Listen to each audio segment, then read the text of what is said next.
जिल्हा परिषदेच्या शिक्षण विभागाने 49 अनधिकृत शाळांची यादी जाहीर केली होती। त्यापैकी 13 शाळा बंद करण्यात आल्या आहेत, तर 10 शाळांवर फौजदारी गुन्हे दाखल करण्यात आले असल्याची माहिती प्राथमिक शिक्षणाधिकारी संजय नाईकडे यांनी दिली।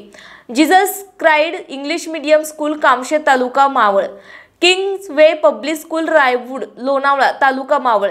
EMH English Medium School Fursungi taluka Haveli, Ramdas City School Ramdara Loni Kalbhor taluka Haveli, Orchid International School Undri taluka Haveli, Little Star English Medium School Chinchwad एक नगर, Orchid International School Link Road Chinchwad, Ideal English Medium School Pimple Gurav, People Tree Education Trust Gandhinagar Pimple Nilakh, Takhta education trust संचालित Teams Taqwa Islamic School and Maktab Kondhwa Khurd Pune या 10 शाळांवर फौजदारी गुन्हे दाखल करण्यात आलेत।